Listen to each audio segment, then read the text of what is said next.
അംബാനി ഫാമിലിയുടെ കല്യാണത്തിന് പോകാൻ പറ്റാത്തതുകൊണ്ട് അവർ വീട്ടിലോട്ട് തന്നെ മധുരം അയച്ചിട്ടുണ്ട് എന്നൊന്നും വിചാരിക്കേണ്ട. ഇത് എവിടെ നിന്നാണ് കിട്ടിയെന്ന് ഞാൻ പിന്നെ പറയാം. ആദ്യം നമുക്ക് ഇതൊന്ന് താഴോട്ട് വെച്ചിട്ട് നോക്കാം. അത്യാവശ്യം നല്ല വെയിറ്റ് ഉണ്ട്. അപ്പോൾ ഈ ബോക്സ് താഴോട്ട് വെച്ചിട്ട് നമുക്കതൊന്ന് പൊട്ടിച്ച് നോക്കാം. അപ്പോൾ ഇതിനകത്ത് ആദ്യം തന്നെ ഈ ടേസ്റ്റി നട്ട്സാണ്. ടേസ്റ്റി നട്ട്സ് ഒന്നും പറയേണ്ട, എരിവുള്ള കപ്പലണ്ടി.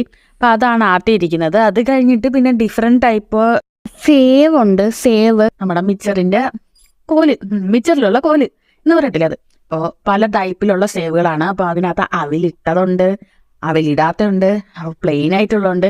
അങ്ങനെ ഒരു 3 പാക്കറ്റ് അങ്ങനെ തന്നിട്ടുണ്ട്. അത് കഴിഞ്ഞ് സെപ്പറേറ്റ് ഒരു ബോക്സ് തന്നിട്ടുണ്ട് കേട്ടോ. അപ്പോൾ അതിനകത്താണ് നമ്മുടെ മധുരം ഇരിക്കുന്നത്. അപ്പോൾ ഇതാണ് ആ ബോക്സ്. ഈ ബോക്സിനകത്ത് അത്യാവശ്യം നല്ല മധുരമുള്ള ഐറ്റംസ് ആണ്. നമ്മുടെ കാജു ഒക്കെ കൊണ്ടുണ്ടാക്കുന്ന ഐറ്റംസ് എല്ലാമാണ് ഇരിക്കുന്നത്. അപ്പോൾ ഇതെനിക്ക് കിട്ടിയത് എൻ്റെ കെട്ടിയും കൊണ്ട് തന്നതാണ്. അപ്പോൾ പുള്ളിക്കാരൻ വർക്ക് ചെയ്യുന്നത് നമ്മുടെ റിലയൻസിൻ്റെ ജിയോയുടെ സ്മാർട്ട് ബസാറിലാണ് വർക്ക് ചെയ്യുന്നത്.